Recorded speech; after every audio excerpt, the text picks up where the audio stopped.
Down this gang. Yikes. 5 on the floor. Ride for my dogs. Where here's the thing. You can check the score. Hustle hard, couple scars, wearing rubber frogs. Just like Butler said, you in trouble, y'all. Kept the floor playing, got it all banned. Y'all seen the block, stop with one hand. And Pat we trust, it's power, have the guts. We're here to bring the heat, y'all can hang it up. Welcome to 5 on the Floor, a daily insider show on the Miami Heat and the NBA, featuring Ethan Skolnick, Greg Sylvander, and Alex Toledo, plus others from the 5 Reasons Sports Network.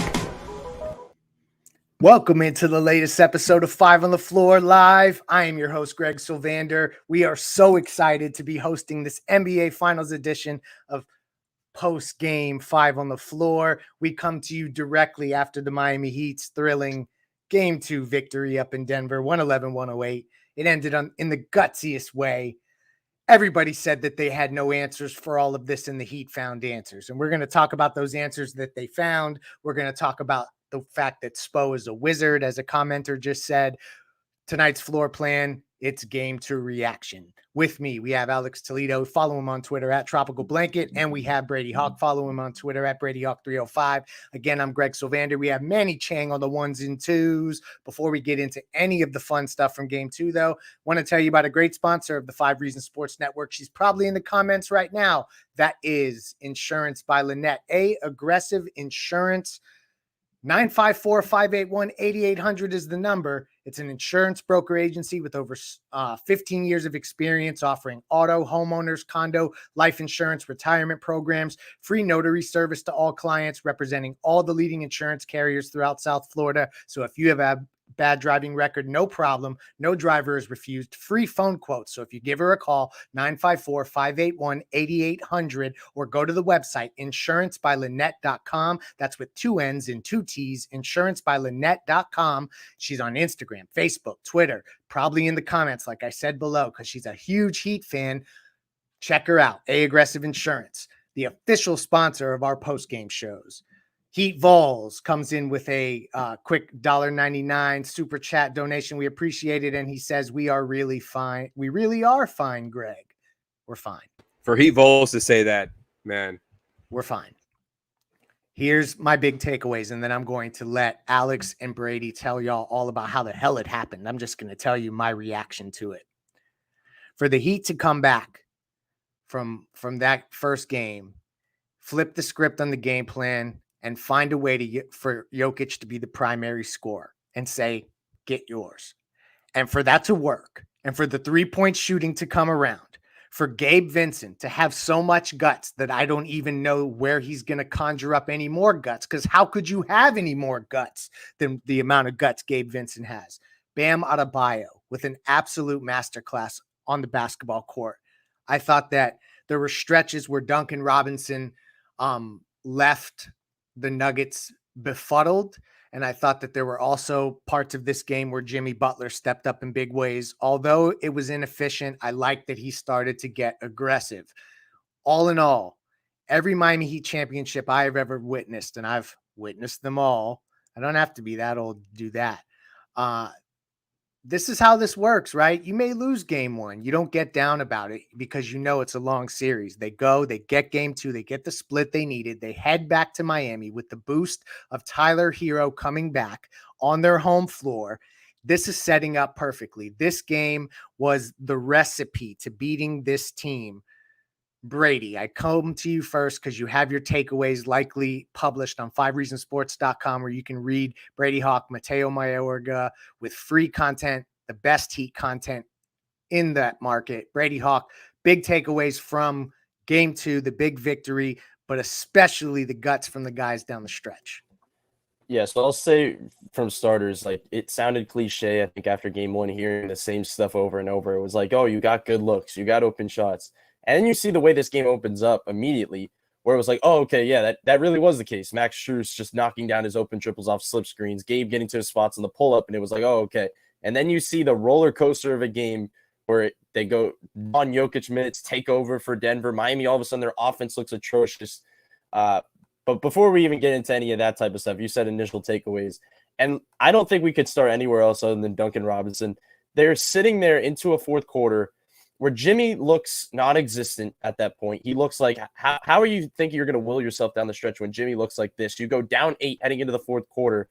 Duncan comes out, throws a pump fake step aside 3. Then he gets the next possession, gets the ball, drives baseline and 1. Then they get like a foul on the ground. He gets the ball on the right wing, calms the team down, says, I'm going to hold the ball. Let's calm down. Decides to take a deep right wing 3, knocks it down. It was 9 points in like a minute.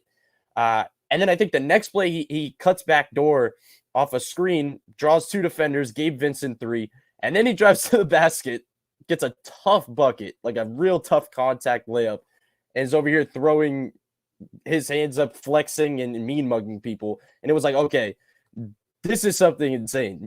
Because like when you have that type of mental flip where you have a role player like that stepping up in that way and turning the tides in that way, it was like, that's just an insane thing to see from a guy. And then you mentioned some of the other, we could go down the list of this roster of the guys that stepped up because there was so many of them that were instrumental. But Gabe Vincent, you said, was big time. Just the fact that he steps up into this role once again, it's like pull-ups, catch and shoot shots, but like gutsy plays, defensively doing things.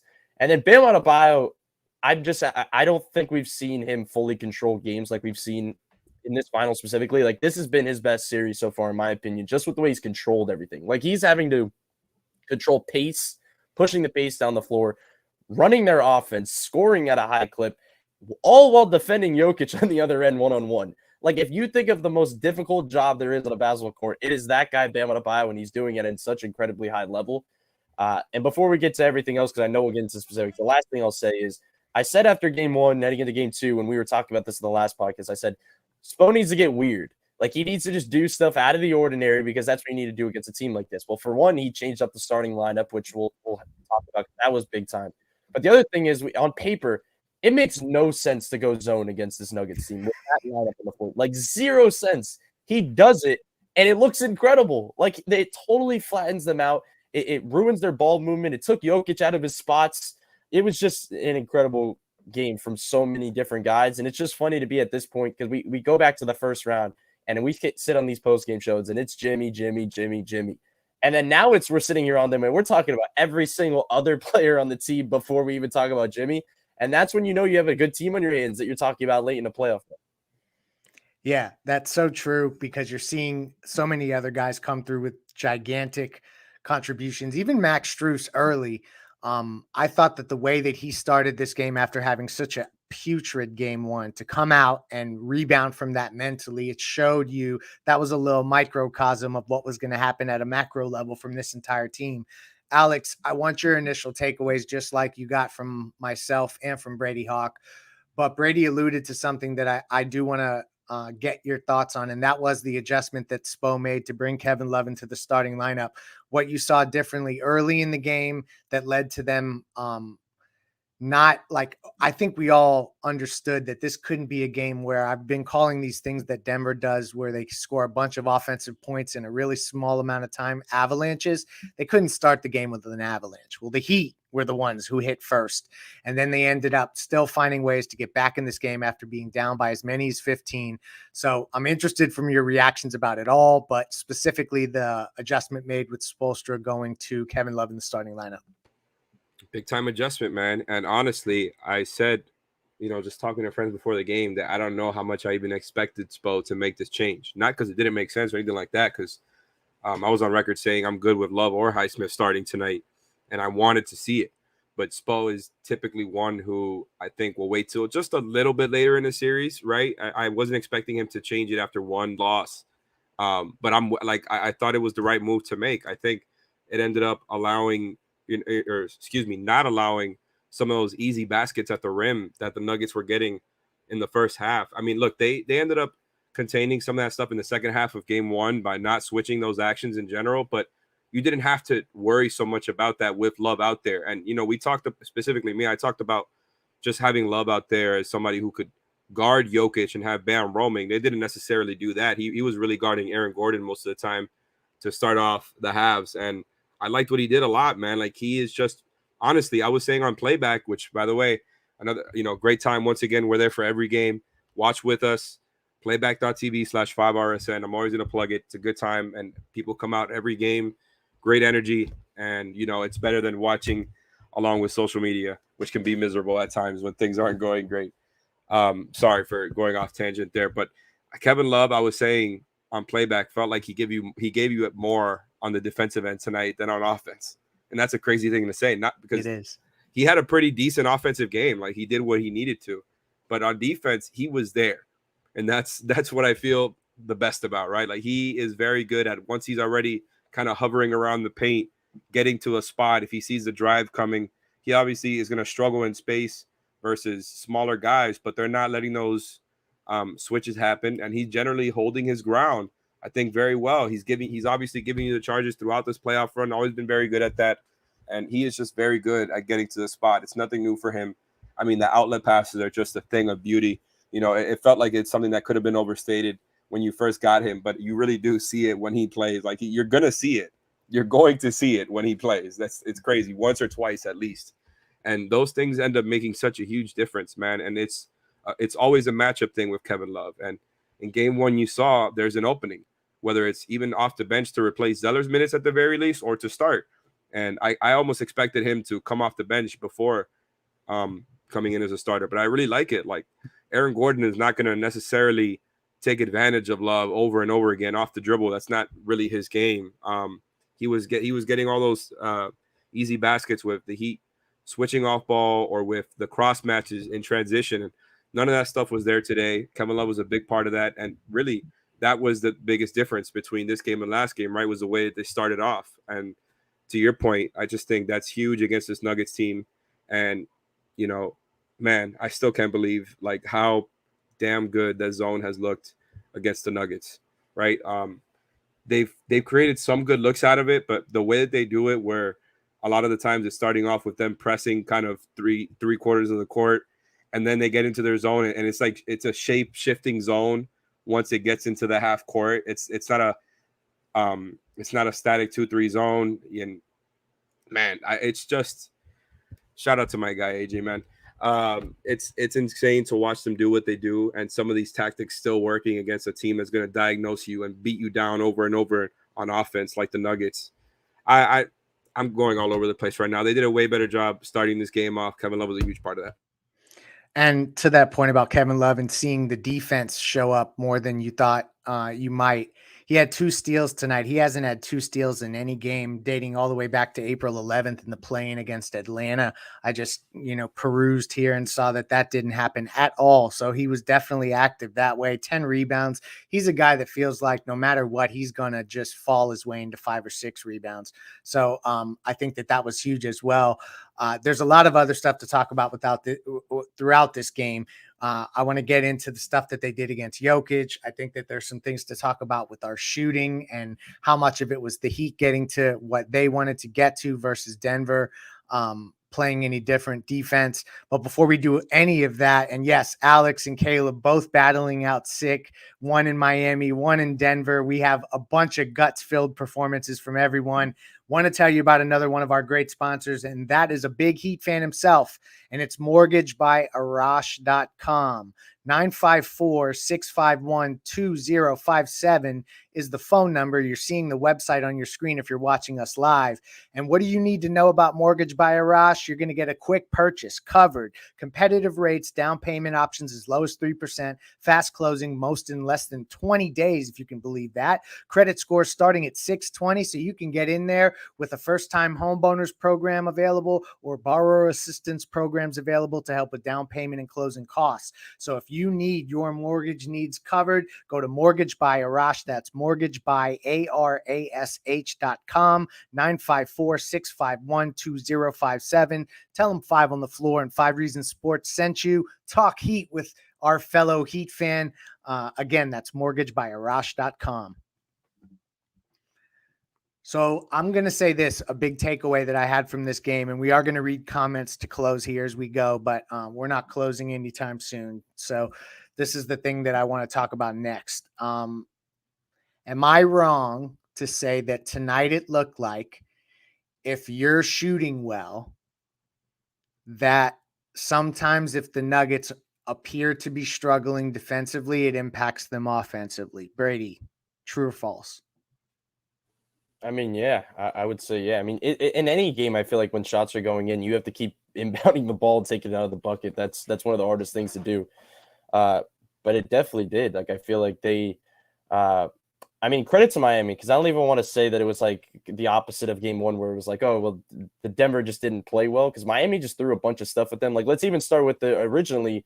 I said before the game, because they were going to go one of two ways with the Kevin Love thing. It was either throw him at Jokic and then send Bam helping off Aaron Gordon, or the second one was like let Kevin Love help off Aaron Gordon, but keep Bam on Jokic, but then throw Jimmy at Jamal Murray and just have Jimmy and Bam hound the two-man action of Jamal Murray and Jokic. And it was like, that can do some things. Like, that's what we saw at that point, where it was like Love can be willing and can kind of get into the rebounds. They don't have any problems on the opposite rebounding side of things. So like, that looked good, and they stumped them there. And then obviously we talked about the zone. Like, there was different things they could do.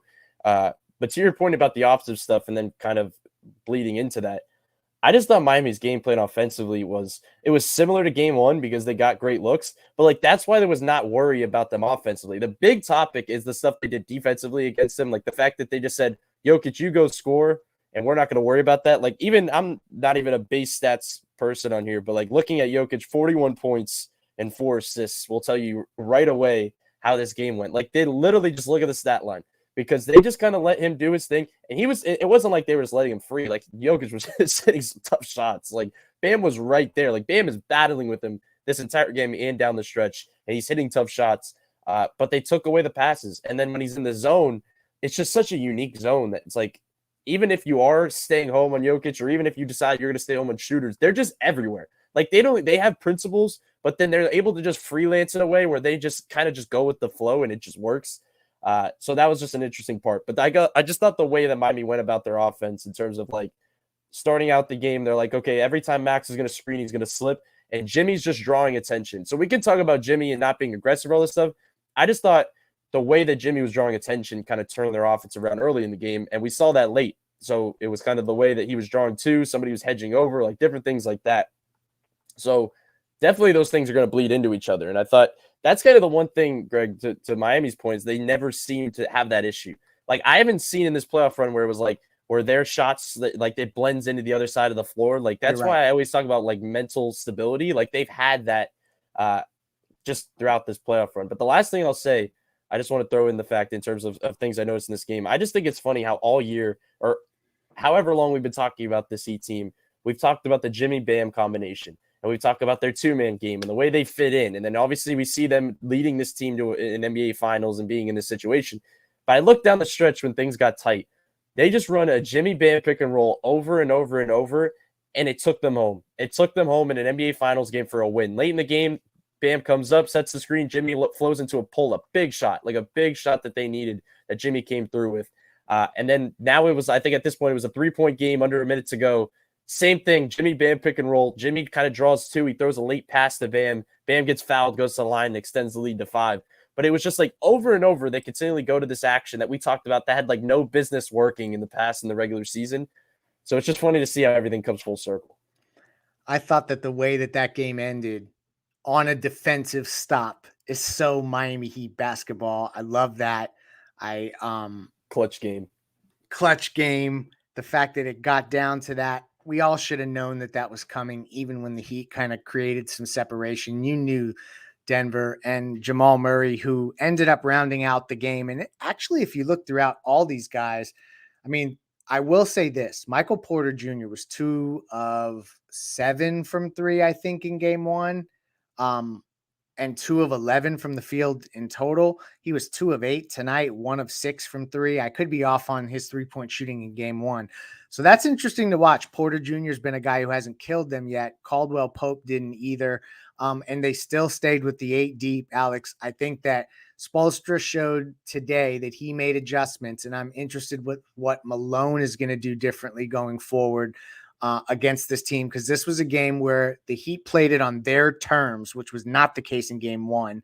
And then the adjustments that Spoelstra made ended up working out.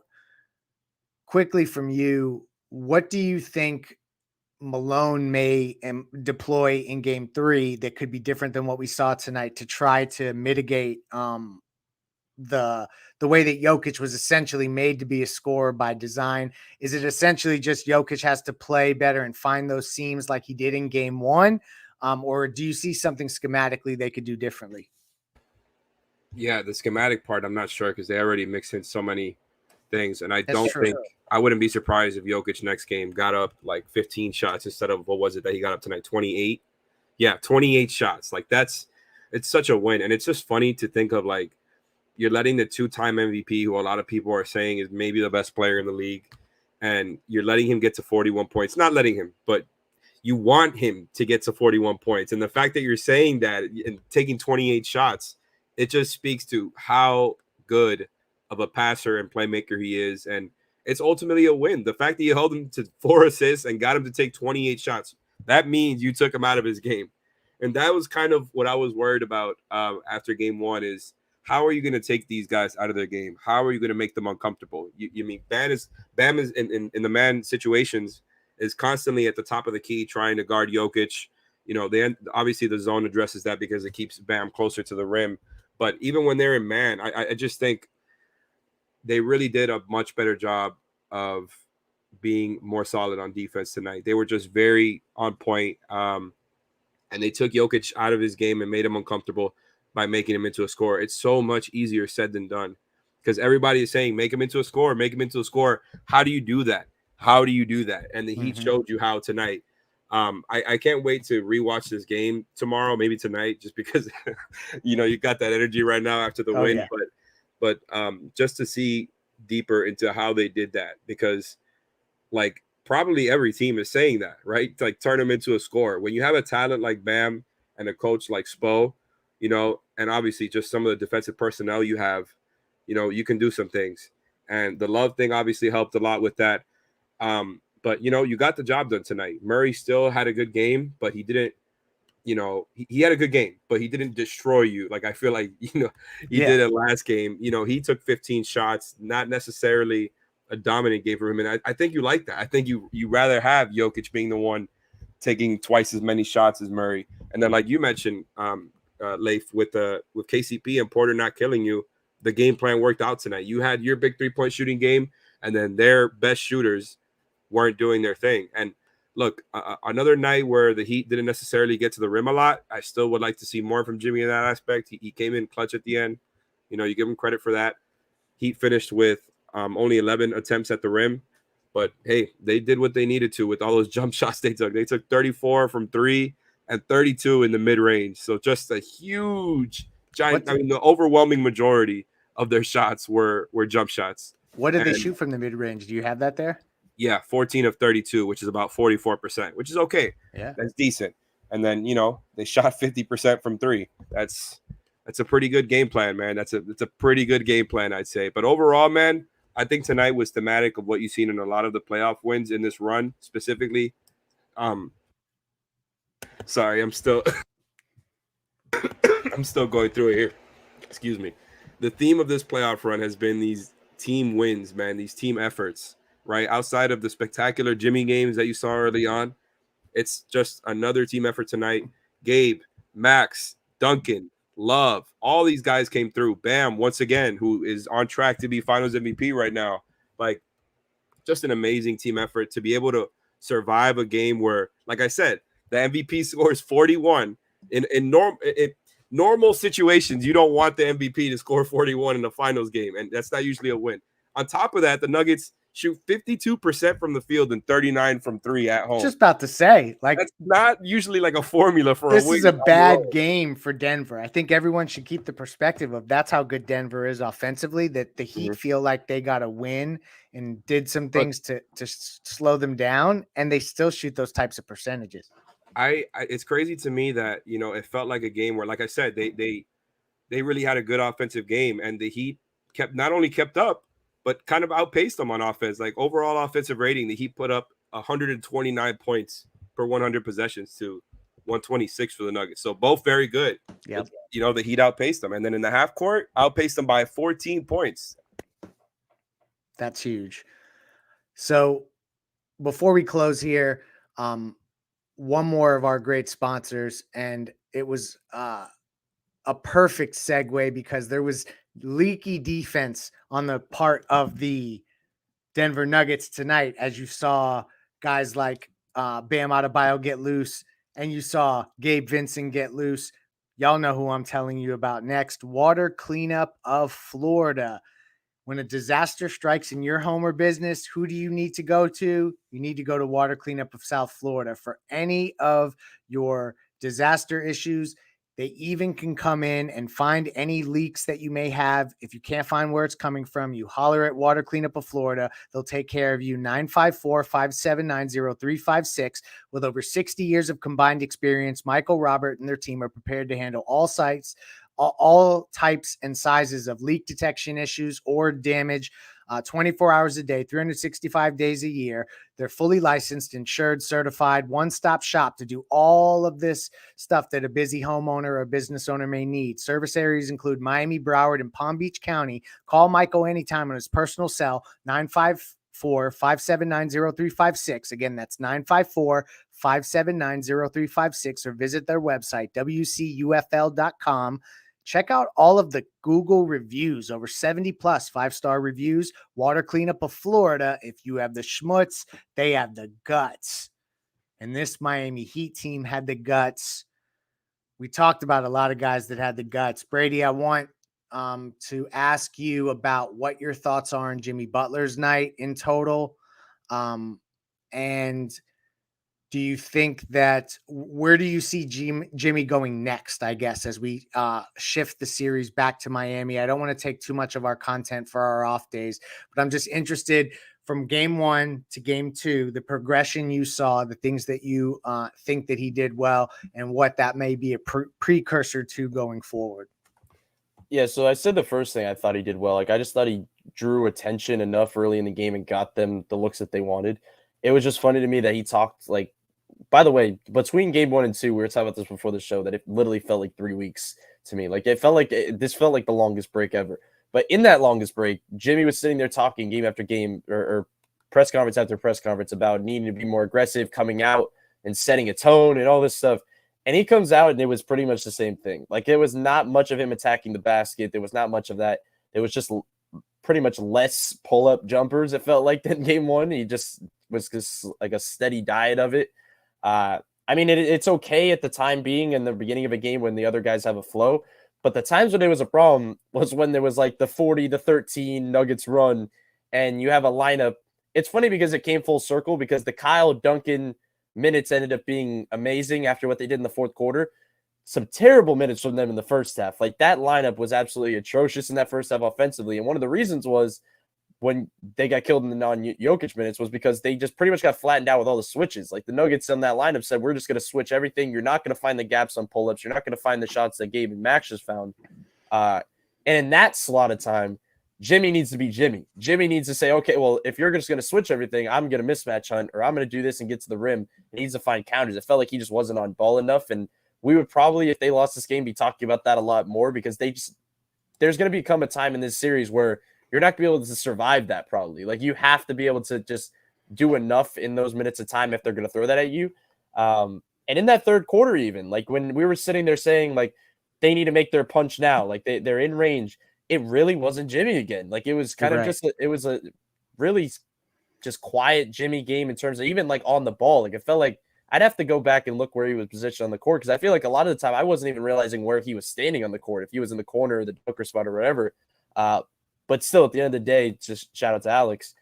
They were pretty much still, even when he was off ball, giving him attention. And I think that's the big thing. And that's why you have to credit a lot of the role guys on this team because they have the space right now and they're taking advantage of it and they're doing that type of stuff. So the question is, can those shots win them the games necessary the rest of the series? Like, can that put them over the map? That's the big question because I'm still unsure of that, but I've been unsure of that. I feel like we've all been unsure of that for a long time, and they still just find ways to grind out wins over and over.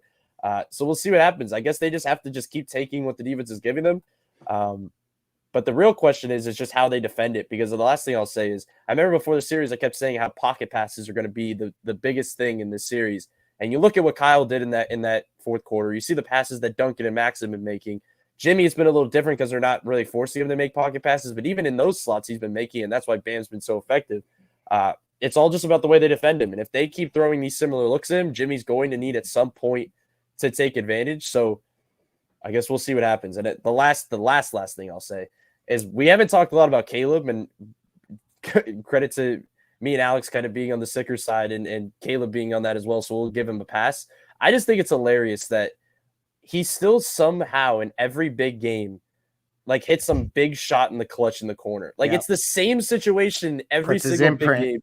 He just does that. I think that was his only field goal. Like there's something about that you talk about guts with Gabe Vincent. How about guts for Caleb Martin? Cannot agree more.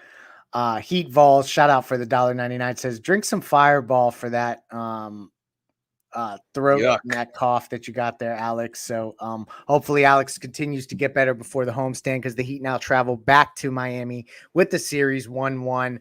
I just have to say, for this team to go up there and get a total team victory against such a juggernaut of an opponent. We have one more comment from Johnny that I want to shout out. Thank you for the donation too. He says, Wilbon just said Denver is the better, more talented team. That's what they're going to talk about, what Denver didn't do and what Miami did do. We've heard that every series. We don't care. Here they come. Makes this thing special, man. They come to Miami 1-1. So the Heat now control the series in the way that it's played from a location perspective, in that if they control home court, they protect home court, got to win both games. But it's just, we know now that they're like, I think we can put to bed the narrative, even if the national media wants to keep saying it. I'm putting it to bed that this is a series of two teams, one of which is overmatched. Put that and dead that, because these two teams, when you get on this stage and the way the Miami Heat's playing is an absolute wall-to-wall team, you're seeing guys do stuff you don't expect from them, but then you start to kind of expect it from them because you can't believe it's happening game over game. This group is special. So we're excited that we got to go through the reaction to game 2. Alex, final thoughts? Leif, they outscored them by 11 in the fourth quarter in Denver after not winning a game there for 7 years or whatever. Like, it's just unreal, man. Again, like we've said all playoff run, without Tyler Hero as the 8th seed, and now with Jimmy Butler not playing like Jimmy Butler. And again, like he still made his mark, even though the scoring has been rough in this finals. He's doing other things, of course. I'm not trying to, crap on him. I'm just saying, with Jimmy playing at this level, which is, not really where you would think he would need to be for the Heat to be tied in this series right now, or to even be here. They're doing just every time you think, oh, well, maybe the Cinderella run is going to get curbed here. Maybe it's over. They didn't win game 1 like they did every other series. Nope. They're right on track. Like you mentioned at the top of the show, they've lost every game 1, when they ended up winning the championship. So, hey, they're right on track. They did what they needed to. You have to win both at home. Whether you went down tonight 0-2 or whether you tied it up, I was going to say that. I think it's so important because of that home court advantage they have. You stole it from them, but it doesn't matter now if you end up giving one of these back. Of course, it's easier said than done. I'm not trying to get them ahead of myself. You want to win every game, but it's so important now to, win these games at home after being undefeated at home leading into that Celtics series. Then they lost 2 in a row at home. After what they did last year, losing 3 in a row at home. You're in the damn finals. You are in the damn finals. Not only that, you're healthy this time, and you might be healthier next game with Tyler Hero potentially coming back and making a debut at home. This is the time. This is the time. You have to take advantage and win both games. Put yourself in that position. And it's just harder to say anything else than that. Like, other than that, I would play more Highsmith and less Zeller. Shout out to him. He's trying. He's really trying. No more. I appreciate you, Big Handsome, but that's pretty much all I've got. Other than that, I've had enough of Cody Zeller for a bit. I think that I might not be the only one there, but we'll see what happens. You know what? They still got to split Cody Zeller in the mix there and still finished a bucket, and he makes people feel him. So everybody contributed, and that's the theme of tonight's game. Thank you for joining us. Want to shout out our sponsors: Insurance by Lynette, that's A Aggressive Insurance, Mortgage by Arash.com, and also Water Cleanup of Florida. WCUFL.com is the website for them. Thank you to Brady and Alex, Manny, Chang on the 1s and 2s. We'll have you covered for the rest of this series. Ethan will be heading back to Miami, and we'll have you covered at the arena for all of the proceedings as we get into the home stretch of this series. And I'll just say this. When Tyler Hero hops off that bench to get in that game, that arena is going to go crazy, and that's going to be a prime moment that I can't wait to see. Shout out to Arlene VP saying thank you. We appreciate all of our viewers and our listeners. Miami gets game 2, ties the series 1-1. The NBA Finals. Pat Riley always said, the NBA Finals, the series doesn't start until the home team loses. The home team lost. The series has started, Lave. Peace out.